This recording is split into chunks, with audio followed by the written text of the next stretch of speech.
Halatang nagpapanik na ngayon si Ante Claire. Sa pinakabagong kaganapan, kitang-kita ang pagkapika nito matapos makaharap at ginisang maigi ni Senator Mike. At kung hindi pa sapat ang stress na inabot niya sa Senado, batatan na naman siya sa mga matatalim na tanong mula sa mismong PCO. Sunod-sunod ang mga naging kapalpakan sa kanyang mga sagot na lalong nagdiin sa kanyang masikip na sitwasyon. If sweating bullets was an Olympic sport, we definitely have a gold medalist right here. Ano kaya ang susunod na hakbang ni Ante Claire ngayong mukhang wala na siyang kawala sa mga bomb-abato sa kanya? Sisubog na ba ng tuluyan ang mga tinatago niyang sikreto? Let's keep watching. Huwag kalimutang i-like, i-share, at mag-subscribe para kayo lagi ang una sa mga pinakamaiinit na balita.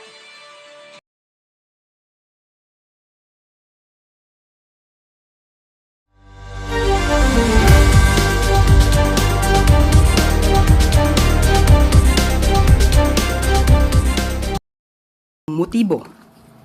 Mike Defensor again? Ador Mawanay 2.0? Kilala ang salitang mawanay dahil sa pamimilit di umano sa kanya na gumawa ng peking salaysay. Ako? Meron tayong impormasyon na isang tao sa administrasyon dati ni GMA na isang operator na ang trabaho lamang ay to muddle the issues. Pag ang taong ito ay kasama sa isang issue, something is fishy. Something special. Ang sagot naman dyan ng ating mga kababayan, kung ang banat mo ay something special, baka hindi ka lang nakapaghugas kaya kung ano-ano nakaamoy mo. Maghugas ka kasi, hindi nadadala ng foundation at pulbo o hawi ng buhok yung pagiging malinis. Kadiri ka. Ante, malansa ba? Kung malansa, maghugas ka. Yan ang problema. Hindi nyo naman kami masisi dito sa social media kung bakit hindi namin kayang tanggapin ng seryoso yung mga sinasabi nyo kasi mantakin nyo, ang tagal-tagal na niyan. Nag-speech niya siya na mahiya naman kayo. Mapahanggang sa ngayong mga panahon na to, wala pa rin nangyayari. Ibang klase talaga to si Ante, oo. Follow-up lang po. With that said, do you see this as a way of diverting the attention sa nangyayari ngayon sa ICC, given na isa po sa mga naging paratang ay ang sinasabing panunuhol daw po sa ICC investigators? Malamang, kung ano man ang motibo nila, malamang na maaaring i-discredit at tanggalan ng kredibilidad at integridad ang ICC. But mas concerned po tayo sa mga kasinungalingan kanilang ibinabato sa ating Pangulo. Next question po from Rafi Ayeng, Daily Tribune. Hi, good afternoon, Yusek. Naglabas po ang National Union Party ng statement na sinasabing hindi sila. Naku, parang hindi ata maganda ang kahihinat na itong tanong na to ni Kalbo. Taga-Tribune to eh. Parang hindi ata maganda ang kahihinat na nitong si Kalbo. Ha? Yung mga NUP, pagka ako kasi yung partido, nagsalitaan ng gano'n. Ibig sabihin, ops. Dumidistansya na kami sa mga kabalbalan nyo. Boboto pag-ooro sa impeachment ni VP Sara unless may compelling new evidence emerges during the hearings. Alam na po naman po natin na ang NUP ang ikalawang pinakamalaking political party sa Kongreso. Reaction po. Decision po nila yan. May kalayaan po sila mag-decide. Hindi naman po sila sinasaklawan ng ating Pangulo at ng administrasyon na ito. Kung ano po yung decision nila, malamang yun po yung nakikita nilang magiging magandang aksyon para sa kanilang political party. And ma'am, nananatili po ang substantial ang numero ng mga aliado ng presidente sa Kongreso. Huwag nating isingit, ilagay sa issue ang numero ng Pangulo sa House of Representatives. Ang Pangulo po ay bumabase sa proseso at sa ebidensya. Kung ano po yung makikita nilang ebidensya, yun lamang po ang kanilang isulong. Next question po, Chloe Hofana, Business World. Good afternoon po, Yusek. Does the President support the DBM's proposal to cap unprogrammed appropriations at 3% of the national budget? And has the President given specific instructions to the DBM on this matter? Actually, inalam po natin yan mula mismo sa DBM at sa ngayon po ay nasa pagdadraft pa lang sila ng Philippine Budgeting Code. So, minarapat ko na po na kunin mismo mula sa DBM ang kanilang katugunan patungkol sa nasabing issue. And I will read. Nako, The yan na. Department of Budget and Management is Ang problema dito, nasa sila, PCO, nasa communication sila. Kasi ang problema yung pagko-communicate, doon talaga sila pumapalpak eh. Especially paano naging paano naging undersecretary itong si Auntie Claire at maya siya sumasagot sa mga katanungan ng mga media sa Malacanang. Gayong wala ho siyang napapaliwanag ng maayos, wala ho siyang nasasagot ng maayos, puro intriga ang ginagawa nila. Sa bagay, sa gayong paraan talagang ang laki ng tulong niyan para ika nga lalong tumaas ang approval at trust rating nitong si Marcos Jr. Approve.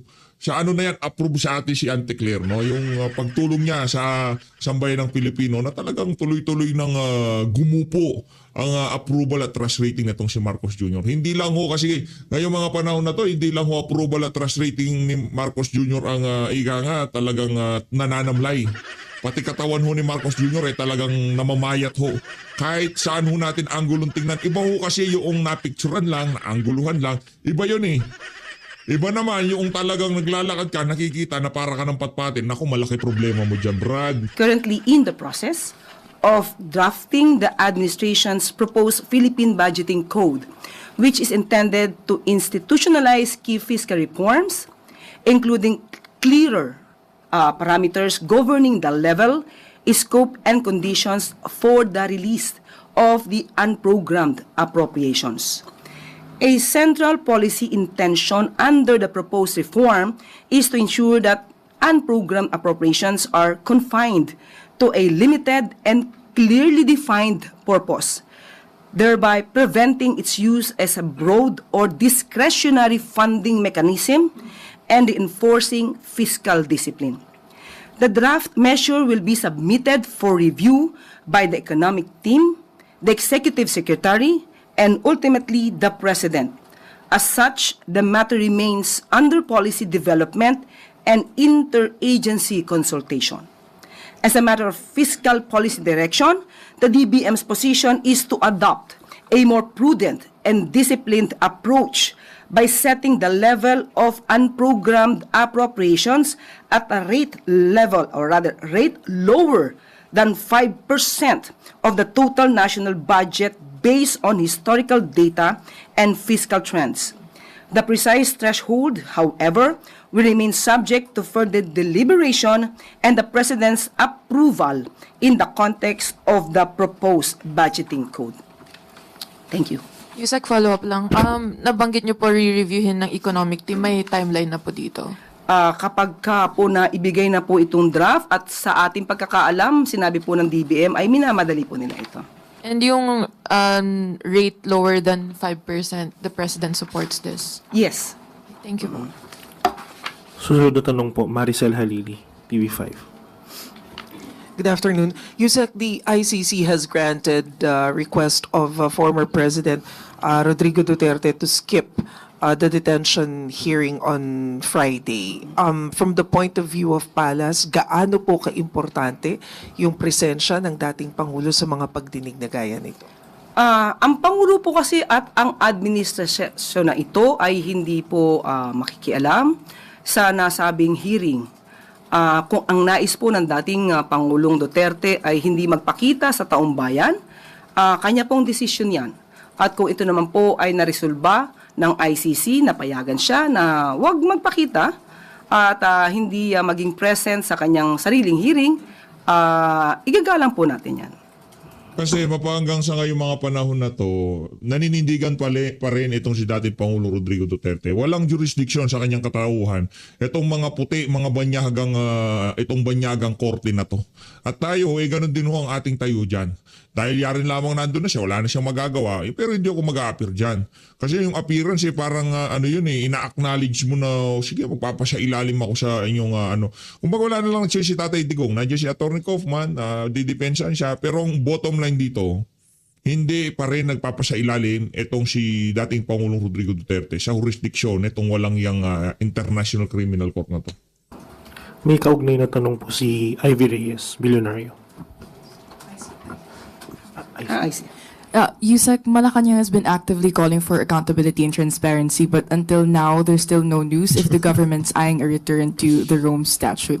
Ano pong update dito? At kung may reservations po ang administrasyon, ano po yun? Sa ngayon, hindi po natin nakausap ang Pangulo patungkol sa ICI. ICC, sorry. Tungkol sa ICC. Ang huli namin na pag-usapan dyan, siguro mga months ago, hindi pa po napag-uusapan, hindi pa po nabibigyan ng prioridad ang nasabing usapin kung babalik sa ICC ang ating bansa. On another topic po, may update po ba sa appointment ni Secretary Lotilla?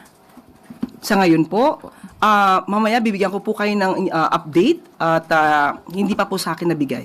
Yung pinaka-latest po.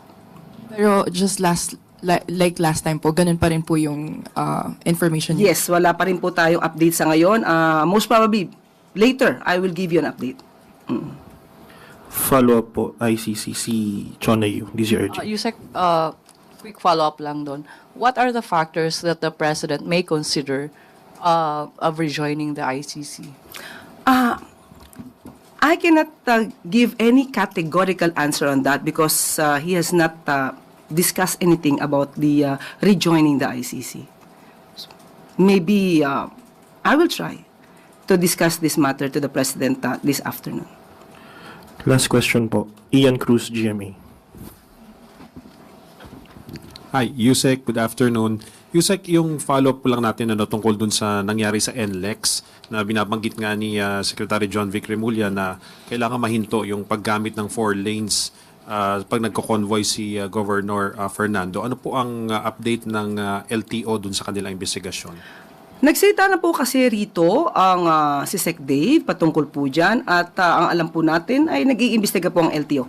Most probably, mas maganda pong maitanong to mismo sa LTO. Ma'am, may binanggit din si Montulfo, yung columnist po natin, na sinasabi po niya na kaya daw hindi nakakalabas si Governor Fernando ay binugbog daw ito ng mataas na opisyal. Pero definitely, hindi daw po ito ang Pangulo o mga member ng Presidential Security Group. Ano po ang inyong impormasyon ukol dyan? Wala po tayong impormasyon dyan. Kung kanya po galing Grabe, ang ganda ng ngiti nitong si Auntie Claire. Meron kang alam, Auntie Claire, ichuchu mo na sa amin yan. yan, mas maganda po sa kanya po inyong itanong. Wala po tayong impormasyon patungkol dyan. Thank you, ma'am. Yun na pong huling tanong, Yusek. Back to you po.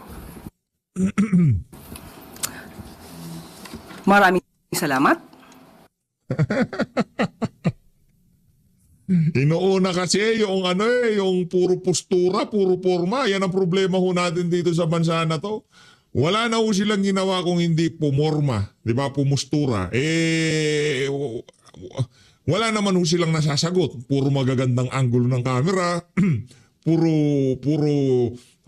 yung ang tawag dito, yung magagandang lighting. Siya ang ginagawa nila dyan sa PCO eh. Pero yung substance wala eh. Puro forma eh. Auntie Claire, galingan mo na sa sunod. Ano na yan? Last mo na. Pinagpalit lang ho natin ng pwesto. Dito ho tayo kay Prof. Malutigia. Game. At sa kabisi niya ay talagang naisingit ito. Pakinggan muna natin yung credential nito si Prof. Malutigia. Okay? Pakinggan ho natin. Game. Pati dito.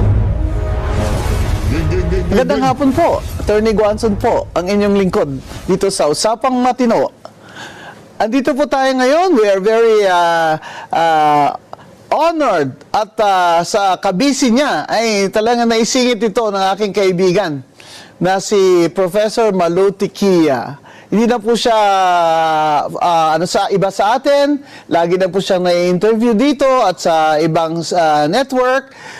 Si Prof. Malutigia ay may master's degree sa UP, sa Master in Public Administration, at may master's degree po din po siya sa George Washington University sa degree na Political Management. Welcome, Prof. Malu. Welcome. Salamat ha. Salamat sa paanyaya. Magandang hapon, magandang araw sa iyong mga tagapakinig at nanonood. It's a pleasure to be here. Thank you. So, Prof. Malo, let's get down to business right away.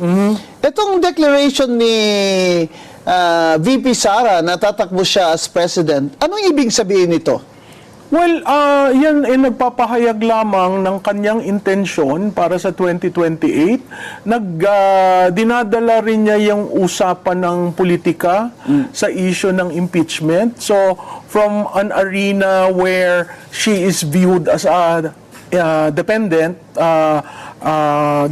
rather, she is now converting the arena into frontrunner sa 2028. Pag ginanon mo, Attorney Guanzon, yung field, pumapasok ngayon dun yung kung ako ang congressman, paano ako? Correct. Alam mo, yung mga congressman, they're political animals. Yes. Ha? So, syempre, hindi naman sila kakampi doon sa alam nilang matatalo. Syempre, gusto nilang kumampi doon sa posibleng mas mananalo. Oo. Kaya, ito pong impeachment ngayon, Prof. Malu, ay may narinig ako na mga nag-uusap daw mga congressman na ayaw na nilang pumirma kasi baka daw marisbakan sila. Oo.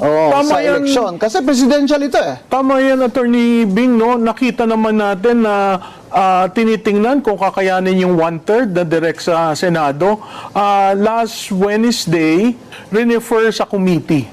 Ayun. So, dun pa lang, unang victory yon ng mga sumusuporta kay VP Sara kasi hindi natuloy kaagad sa Senado. Unlike before. Unlike before. Oo. Pero ang balita ko, talaga daw kukuyugin siya for 2 months, talagang i-demolish siya sa House of Representatives bago mailagay sa Senado.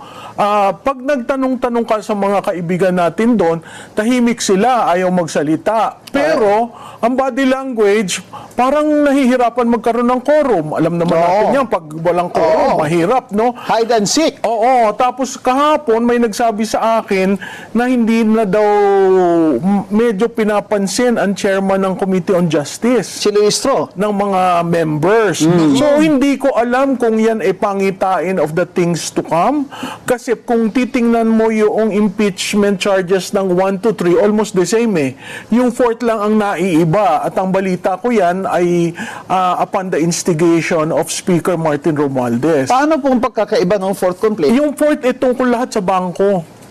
Bangko ni Presidente Digong, bangko ni BP Inday. Para mabuksan. Para mabuksan. Yes. Oo. So, in other words, it's an indirect hit. Para may issue sa kampanya. At linalabas na ngayon yung SALN. At that time, ang SALN pwede pang baguhin. Allowed ka ng batas. Ngayon, hindi na dahil inamendahan nila yung batas. So, makikita natin na talagang lahat nakatuon sa 2028. Hindi naman accountability, politika talaga ang kanilang direksyon. From the start, these impeachment complaints have always been political. Saan ka makakita ng Vice President ng bansa na siyang tatakbong presidente sa 2028 ay 4 ang kaso ng impeachment? Saan ka makakita na para lang kunyari na hindi naman siya lang, ay may nag-file din ng kaso impeachment kay Bongbong Marcos. Kaya itong palaisipan nila sa Senado, kung makakuha sila ng 16 votes, kahit na sabihin nilang mag-absent pa si Bato, ay kailangan pa rin ng mga senador na pro-impeachment ng 16 votes, which they do not have. Hindi ba? At mahirap ang 16 kasi makikita mo yung math. Ang akala yata nila, pag naminusan ng 3 dahil dyan sa flood control projects, yung 2/3 liliit. Hindi. Ang Constitution nakalagay. Ang Constitution nakalagay na dapat 2/3 siya ng total na 24 na senador. So, 24, ang kailangan makakuha ng 2/3 ay 16. So, sa ngayon, binibira niya lagi si Leandro Leviste. Ano kaya pakiramdam ni Senator Loren Legarda dyan? Kasi nasa majority siya. Di ba, isa sa 15. Doon sa 9, ang object nila, alsin yung 3 pa, alsin si Bato, si 4, si Go, 5. Pero mali ang basa sa Saligang Batas. Ang Saligang Batas ang sinasabi of all the sa saligang batas. Ang saligang batas ang sinasabi of all the 24. Yes, whatever happens, they must get 16 votes, which right now, it looks like they cannot. Cannot, So, oo. everything here is now political. Political. Because they know that they cannot reach 16, and yet, itutuloy nila para pabuksan yung bank accounts, possibly even freeze her bank accounts. But now their problem is the Vice President has declared. Oo, alam mo, yung maagang paghayag ng intensyon, malaking bagay yan dahil may handa mo ngayon ang partido. Alam naman natin wala siyang partido. Ang pondo, alam rin natin kulang si BP Inday ng pondo. Ang organisasyon sa baba. No? Napakahalaga niyan tatlo para yung kanyang competitiveness ay pwedeng ma-extend sa 2028. Doon sa, usually kasi 18 months ang preparasyon ng national campaign. Kung 18 months, December 2026 siya maghahayag.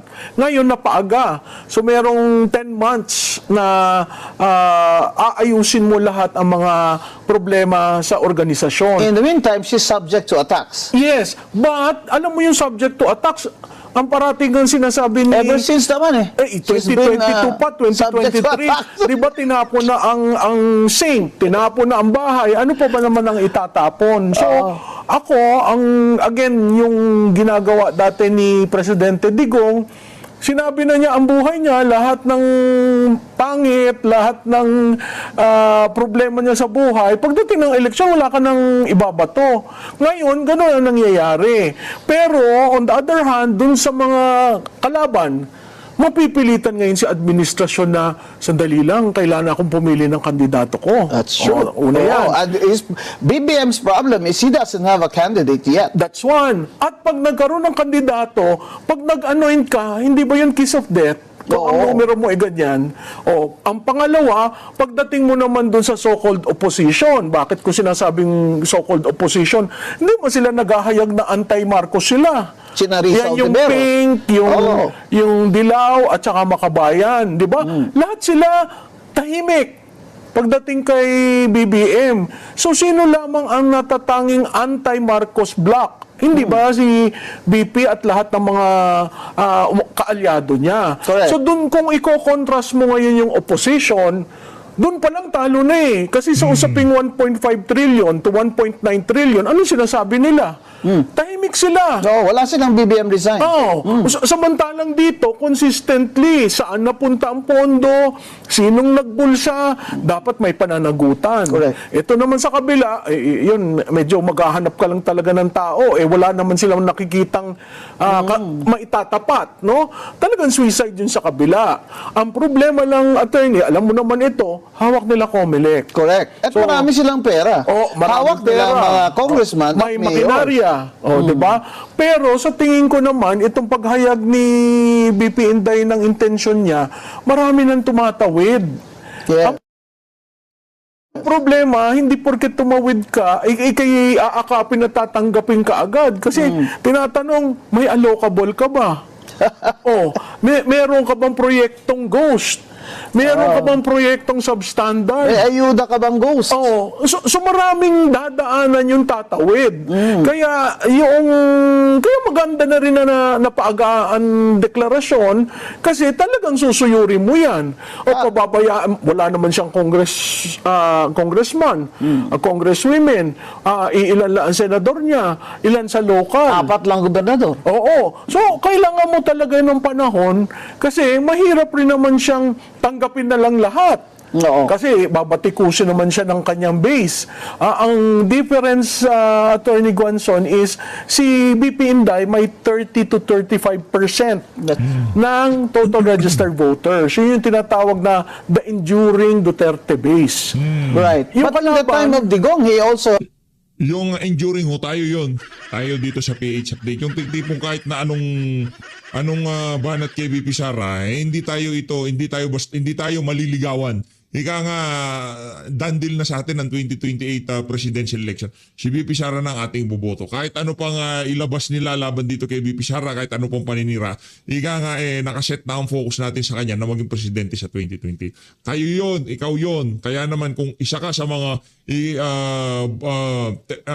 30 to 35% na voter base dito si Vice President Sara Duterte. I-share mo na tong video na to. A few governors only. Yes, yes. So sanay sila na outlier, sanay na underdog. Tsaka kami mga Bisaya, sanay kami na underdog eh. Oh, so Fighter mga Bisaya. So pakiwari ko, yun ay isang endearing quality ni BP Inday. Pag tiningnan mo lahat ng survey, kahit sinong survey firm, ang Mindanao makes her buoyant, no? Hindi, pag bumabalik uli. So ito, halos, saan ka naman nakakita ng survey na 70%, 80% ang Mindanao para sa kanya. Yeah. Weak lang siya sa Calabarzon. Yan, yung sa Luzon. Diba? Pero may spattering ng green sa Luzon. Kailangan lang siguro bisitahin, kailangan talagang i-court mo. No, at saka i-focus siguro yung anti-corruption talaga. Oo, yun talaga. That is the campaign anti-corruption campaign talaga. To reform the government. For us to survive as a people, as a nation, for our government to even be on the plus side, financially. Kailangan talaga we stop corruption. And that's the issue, number one issue in 2028. The disadvantage of BBM's candidate is may bahid. Tatanungin ka ng tatanungin, saan napunta yung pera? Sino ang mastermind? Yes. Kung hindi niyo yun sinasagot ngayon, magiging campaign issue yun sa Lalo na, 1998. walang nakukulong. Precisely. Hanggang ngayon, si Martin hindi nakulong. Si Garjola hindi nakulong. Ang kinulong lang nila, si Revilla. No, that's not, parang yun lang kasi gusto nila ipakulong. Yun lang ang gusto, di ba? Dahil sa Cavite. Pero sa survey ngayon, Prof. Malu, anong recent survey ng Publicus Asia, where you are the chair? Yung approval rating ni BP Inday, nasa high ng 50s. Approval. Wow. Ang trust niya nasa 30s, 40s. So, maganda yung numero niya, bumaba for a while, pero very resilient ang numbers niya, umaangat. So, ang trust rating ni Bongbong, magkano? Ay, nasa 30, 28. Di ba 14? Oh, 14. Sa trust, 14. So, pag nakikita mo, yung trend, ang taas-taas noon, talagang sumasadsad. At hindi siya nakakabalik. Ang difference kay Inday, meron siyang blip, tapos umaangat ng konti, blip, tapos umaangat ng konti. Sino ang nagpapaangat sa kanya? Parating Mindanao. Kaya ang Mindanao, kailangan yung basagin kung gusto ng administrasyon. Pero paano mo basagin ang isang Duterte sa sarili niyang baluarte? Tsaka, ang mga tao sa Mindanao at kami mga Bisaya ba, mga Cebuano, may identification connection di ba, na we would rather trust somebody who is from our region than someone who is from that region and has a record of corruption. Diba? And cannot even explain. But BBM cannot even explain this massive corruption in his government. And ang ayaw ko pa dyan, yung he looks like it's not a problem. Hindi naman let's tayo, move forward. let's move on. Sinasabi ng spokesperson niya, paano kami mag-move on? Walang nakukulong. Tapos yung Sandro Marcos, anong sinasabi ngayon ng mga former security ni Saldico? May 5 maleta silang dinala sa Ilocos Norte. Ang problema talaga ni BBM at anyang kandidato is walang tiwala ang mga tao sa kanila. And I think, Prof. Malu, trust is really a number one standard ng voter. Diba? Ang trust kasi yan yung nagde-determine kung paano ka mag-convert meron kang preference, sino ang nagugustuhan mong iboto, meron kang awareness, kilala mo ba, karamihan naman yan universal. So awareness over trust is equivalent to your preference. Wow. So, denominator si trust, alam naman natin yan sa math na pag mataas ang denominator, mas madali kang mag-convert. Yun yung currency ng politiko. Pag nawala ang tiwala, mahirap. Ito yung simpleng example kay Presidente. Pag nawala ang tiwala, mahirap mong ibalik. Paano ka nga naman magtitiwala? It's a hair follicle test lang, ayaw niya gumawa. You know, a very simple thing. It's a hair follicle test. Hindi magawa ni BBM, which shows that our suspicions are true. That he is a cocaine